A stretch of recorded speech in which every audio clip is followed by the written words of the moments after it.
श्रीमद् भगवत गीता में भगवान श्री कृष्ण ने न केवल ज्ञान की बातें बताई हैं, बल्कि जीवन जीने की कलाओं के बारे में भी बताया है। इस दुनिया में हम भौतिक आसक्तियों के साथ रहते हैं, जहाँ वासना, लालच और क्रोध हमारी आंतरिक आत्मा से अधिक लगता है। इसलिए हम अपने भीतर के ईश्वर को पहचानने में असमर्थ रहते हैं। श्रीमद् भगवत गीता में भगवान की वो बातें हैं जो उन्होंने सबसे बड़े धर्म युद्ध से कुछ पूर्व अर्जुन को सुनाया था। महाभारत का युद्ध यूँ तो हर मनुष्य को अपने जीवन में लड़ना ही है।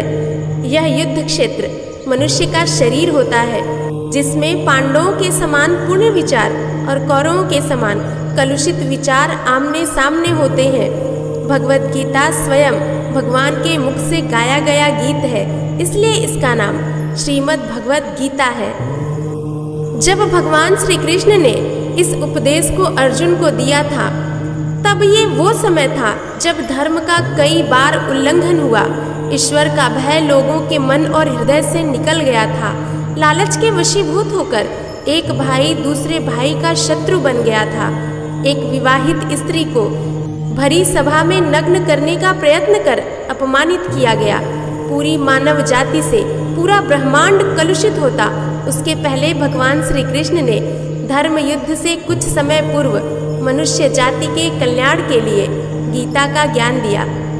गीता मनुष्य को उन कायदों के बारे में समझाती है जिसका आत्मा को मनुष्य के हर रूप में पालन करना ही होगा, संरक्षण और रक्षण भी करना होगा।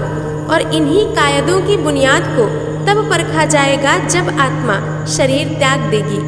जो इस परीक्षा में पास होगा उसे सदा सर्वदा के लिए इस जन्म और मृत्यु के बंधन से मुक्ति मिल जाएगी। श्रीमद् भगवत गीता के माध्यम से परमात्मा ने कहा है, मैं ही सबकी शुरुआत हूँ, मैं शुरू से भी पहले था, सब खत्म होने के बाद भी मैं रहूँगा।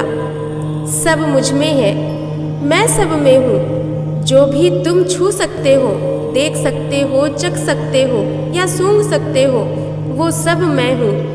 ये नदियाँ, पहाड़, सूरज, ग्रहण, चांद, सितारे सब मेरी कृति है।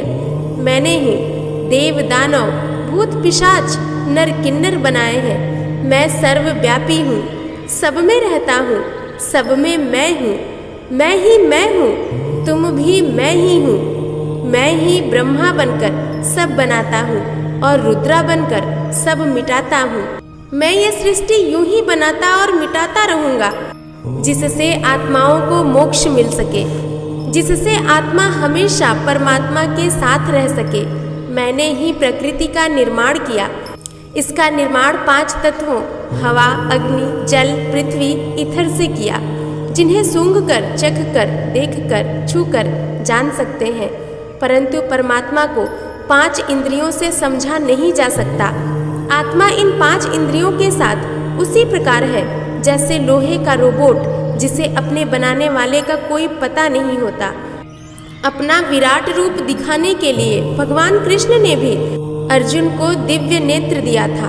आत्मा को अपने भीतर के तामसिक और राजसी अवगुणों को दूर करके सात्विक जीवन में प्रवेश करने के मौके मिलते हैं। मनुष्य को हमेशा स्वयं को धार्मिक कार्यों में लगाना चाहिए। धर्म वही जो धारण किया जा सके। अपने कर्मों के माध्यम से परमात्मा को पाना ही कर्म योग कहलाता है। ये कर्म परमात्मा की इच्छा से दूसरों के कल्याण के लिए होता है।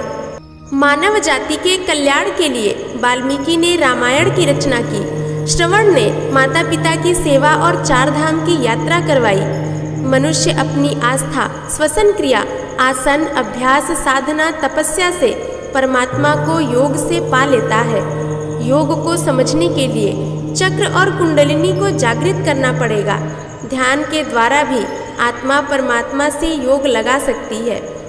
श्रीमद् भगवत गीता में कहा है कि अगर किसी आत्मा को धर्म ना भी समझ आए, योग भी ना समझ आए और वो मेरी शरण में आ जाए, तो मैं उसके सभी पाप साफ कर देता हूँ। ऐसे ही दिल की गहराइयों से पुकार कर ईश्वर को पाना ही भक्त योग कहलाता है।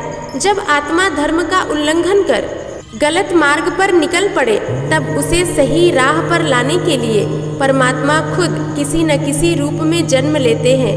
गीता में भगवान श्री कृष्ण ने कहा कि जो मनुष्य संकट में घबरा जाते हैं वो तो ईश्वर की इच्छा को कभी समझ ही नहीं पाए।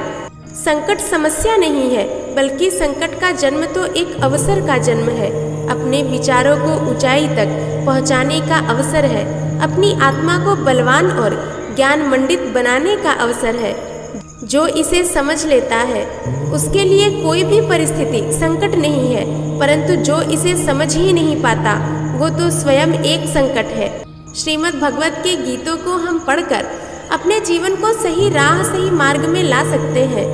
हर मनुष्य का ये धर्म है कि वो श्रीमद् भगवत के गीतों को पढ़े, पढ़ाए, सुने, सुनाए और उनमें दिए गए भगवान के उपदेशों को अपने जीवन में उतारे।